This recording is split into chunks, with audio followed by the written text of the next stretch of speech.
ETF index mutual funds నేర్చుకుని stock మార్కెట్లో రాణించాలనుకుంటున్నారా? వెంటనే ఈ నెంబర్కి కాల్ చేయండి.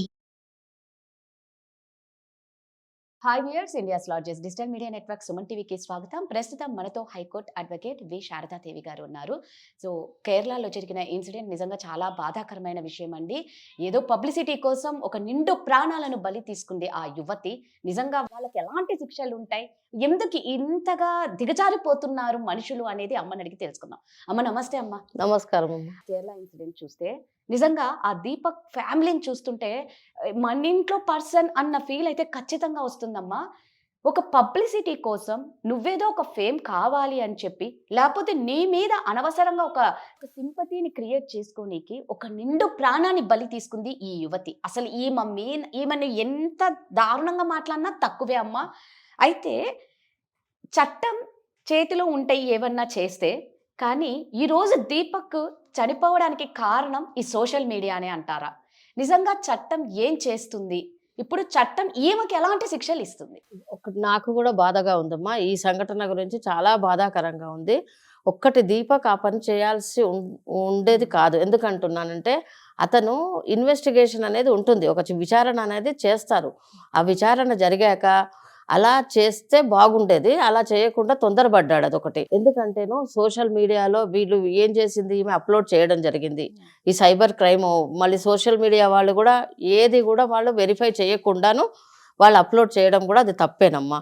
అది తప్పు. మళ్ళీ అందరు ఏంటంటే ఈ ఫాలోవర్స్ ఈ అమ్మాయి కూడా ఏంటంటే ఫాలోవర్స్ని పెంచుకోవడానికి వీళ్ళను వ్యూవర్స్ పెరగాలి, నాకు ఫాలోవర్స్ పెరగాలి అని ఇది ఒక ఏంటంటే ఇది వ్యాపారం అయిపోయింది. కరెక్ట్ అమ్మా. ఇది వ్యాపారం అయిపోయి అసలు ఏంటంటే విచారణకు ముందే ఆరోపణలు ప్రచారం చేయడం ఒకటి తప్పు ఆ అమ్మాయిది. సెకండ్ వచ్చి వీడియోను వెరిఫై చేయకుండానే వైరల్ చేయడం కూడా చాలా తప్పమ్మా. మూడోది సోషల్ మీడియాలో మామూలుగా అంటే గుంపుగా దాడి చేయడం అంటే ఏంది, ఒకటి వచ్చింది అంటే అప్లోడ్ చేశారంటే ఏందో పడి చూస్తారు. ఇలాంటివి వస్తే మరీ స్పెసిఫిక్గా చూస్తారు. అసలు what is right, what is wrong అనేది ఏది కూడా తెలుసుకోరు వాళ్ళు. తెలుసుకోకుండా ఇంకోటి కామెంట్స్ పెట్టే వాళ్ళకమ్మా నేను చెప్తున్నాను, కామెంట్స్ అనేది బ్యాడ్ కామెంట్స్ పెడుతున్నారు. ఈ బ్యాడ్ కామెంట్స్ వల్ల వాళ్ళకి ఏమొస్తుంది? ఇప్పుడు ఈ విషయంలో ఎవరు దీపక్ విషయంలో ఏమైంది అనేసి అంటే సోషల్ మీడియాలో ఈ కామెంట్స్ వల్ల ఆయన చనిపోవడం జరిగింది చెప్పాలంటే, బ్యాడ్ కామెంట్స్ వల్ల. ఇంకోటి ఏంటంటే తప్పుడు ఆరోపణలు చేస్తే కనుక పరువు నష్టం అనేది డెఫమేషన్ అనేది వెయ్యొచ్చు మనం, అర్థమైంది. అది ప్రూవ్ చేసుకోవచ్చు ఆయన బతికి. వాళ్ళ అమ్మా నాన్నకు ఇప్పుడు గర్భశోకమే కదమ్మా. అందుకని ఇంకోటి ఏంటంటే సైబర్ వేధింపులు అనేది ఇప్పుడు సైబర్ వేధింపులు అనేది మానసిక వేధింపులు కాదు. ఇవి ఏంటంటే అది ప్రూవ్ చేయడానికి మనం పోరాడాలి, నిలబడాలి. ఇంకోటి తప్పుడు వీడియోలను ప్రచారం చేయడం కూడా ఒక నేరమేనమ్మా ఈ అమ్మాయికి. తప్పుడు వీడియోలను అనేది చేయడం కూడా ఆ అమ్మాయికి ఏంటి అనేసి అంటే ఆమెకు ఆ అమ్మాయి ఒక్కటి చేసినందువల్ల ఆయన ఆత్మహత్యకు ప్రేరేపించి చనిపోయేదాకా వచ్చింది. అది చాలా తప్పు కదా. ఆ అమ్మాయికి అయితే నేను ఒకటే చెప్తానమ్మా, వాళ్ళది ఏదైనా కానీ ఆ అమ్మాయికి మాత్రం శిక్ష అనేది కఠినమైన శిక్ష పడాలి. ఎట్లాగంటే వాళ్ళ అమ్మా నాన్న కూడా ఇప్పుడు ఇంకోసారి మళ్ళీ చెయ్యకుండా ఆ అమ్మాయిని చూసి వేరే వాళ్ళు కూడా ఇన్ఫ్లుయెన్స్ కాకుండా అలా ఉండాలమ్మా. ఇంకోటి ఏంటంటే ఒంటరిగా ఉన్నాను నేను, నాకు ఎవరు లేరు అని అనుకోకూడదు. ప్రతి విక్టిమ్ కానీ పాపం అక్యూజ్డ్ని చేస్తున్నారు. అనవసరంగా ఒక నిరపరాధిని అపరాధిగా నిరూపిస్తున్నారు కదా.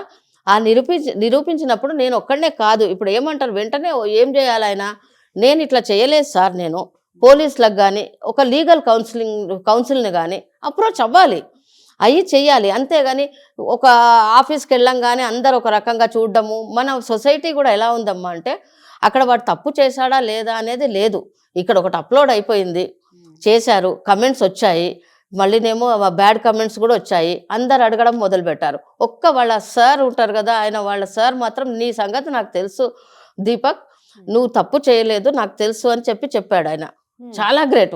ఇప్పుడు ఆయన ఎక్కడైతే జాబ్ చేస్తున్నాడో అక్కడ తెలుసు, నువ్వు డోంట్ వరీ, మేము ఉన్నాము మీకు అని చెప్పాడు అతను. ఎవరు వాళ్ళ సారు. చెప్పినా కానీ వాళ్ళ ఇంటికి వచ్చాక సరే ఆ రోజు ఆఫీస్కి వచ్చాక ఏం చేశాడంటే వాళ్ళ అమ్మా నాన్న ప్రశ్నించడం ఆయనకు తట్టుకోలేకపోయాడు. ఇప్పుడు అమ్మా నాన్ననే అడిగారు అనేసి ఒక ఆరోపణ అంటే నేరం కాదమ్మా. ఇంకోటి అంటే వైరల్ వీడియో అంటే నిజం కాదు, అర్థమైందా? చట్టం నిర్ణయించే వరకు ఎవ్వరు కూడా నేరస్తుడిగా ముద్ర వేయకూడదు. ఒక్కటే నేనేం చెప్తానంటేనమ్మా, ఇప్పుడు ఈ కమెంట్స్ పెట్టే వాళ్లకు దయచేసి నేను చేతులు 2 జోడించి కూడా చెప్తున్నాను, ఈ ఒక్క విషయంలోనే కాదు అన్ని రంగాలలో ఉన్నది అవును, బ్యాడ్ కామెంట్స్. అవునమ్మా. బ్యాడ్ కామెంట్స్ చేసేవాళ్ళు దయచేసి నేను అనేది ఏంటంటే మీకు ఏమి రాదు, అవును. సెల్ఫ్ సాటిస్ఫాక్షన్, అవును. కానీ దానికి వాళ్ళని బాధ పెడితే అది అనేది మనం కూడా అనుభవిస్తాం. నువ్వు ఏ కర్మ చేస్తావో నీకు ఆ కర్మ రివర్స్ వస్తుంది. అవును. అదొక్కటి గుర్తుంచుకొని మీరు కమెంట్స్ అనేది పెట్టాలి. అదమ్మా. Correct.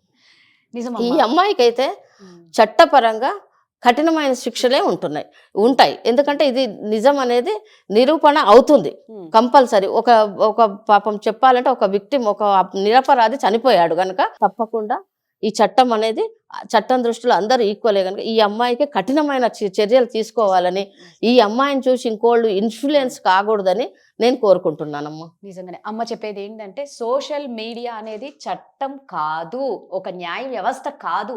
మీరు నిర్ధారించనీకి నిజంగా మీరు అన్నట్టు ఒక అమాయకుణ్ణి ఒక దోషిగా చూపిస్తే అంటే ఎంత సున్నితమైన మనసు ఉంది అంటే అతనికి, అందుకే పాపం తట్టుకోలేకపోయాడమ్మా. ఇక్కడ ఎట్లా అయిందంటే చట్టం చేసే పని ఇక్కడ సమాజమే న్యాయమూర్తిగా మారడం జరిగింది అనమాట. ఆ సమాజం గురించి ఆయన ప్రాణాలు కోల్పోయాడు చెప్పాలంటే. నిజంగా ఇలా సరే ఎవరైనా సరే అండి, ఏమన్నా మనకి వ్యతిరేకంగా ఏమన్నా కనిపిస్తున్నాయంటే దయచేసి ఆ ఒక్క నిమిషం ఆలోచించండి. మనం పోరాడి మనం ఏంటో చూపించుకోవచ్చు, అంతేకాని ప్రాణాలను తీసుకుంటే మాత్రం ఇంటిల్లిపాది చాలా బాధల్లో ఉంటారు. అది తీర్చలేని శోకం ఉంటుంది ఇంట్లో, ఒక శోక సముద్రం.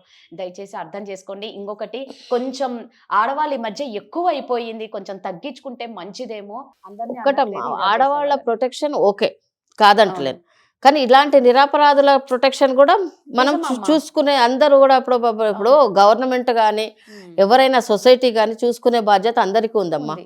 ఆడవాళ్ళకి ఎంత ప్రొటెక్షన్ ఉండాలో మగవాళ్ళకు కూడా అంతే మగవాళ్ళకు ఉండాలమ్మా. కూడా నిరపరాధికి అది. నిరపరాధికి అపరాధిగా చేయడం అనేది భావ్యం కాదు. ఆ దీపక్ ఆత్మశాంతి చేకూరాలని కోరుకుంటున్నాను. థ్యాంక్ యూ అమ్మ. Thank you.